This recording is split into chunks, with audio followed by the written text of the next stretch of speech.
Labas, aš Jonas. Šiais metais nerealiai atšvęsim Jonines. Pasimsiu Pėtę, Giboną, Kiškį, Žiurkę, na gal dar kitus družbanus. Tada įsimesim storą teliką, pasitas neblogas tas, ir varysim į mišką. Susijungsim visus akumus ir ant ežero kranto per visą naktį žiūrėsim Tadą Blindą. Visiems nusimaut kelnes. Arba ne.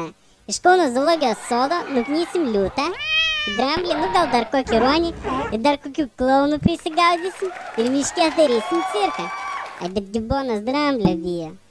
Nu tada jį galim perrengti miškos kostiumu ir eisim baidarininkų gąsdinti. Bet blin, dar galim ir į nosį gauti. Sugalvojau.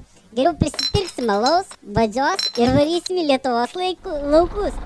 Pasiimsim plakatus, mes už blaivę Lietuvą, dainuosim ir laistysim alų. Nors ne, Pėtkai širdis plyš. O jei baltos Joninės. Gaunam sniego mašiną, pasiemame rogutes, slides, čiužinėjam aplink laužą, nu ir ką, ir visai faina. O jei atsibos čiužinėt, tada galėsim mėti medžius lankstyt, kol nepaseno, juk lenk medį, kol jaunas. Arba nu va, čia iš vis dabar, va čia labai gerai sugalvojau. Atvažiuok ir pasiūlyk savo idėją. Joninės 2008.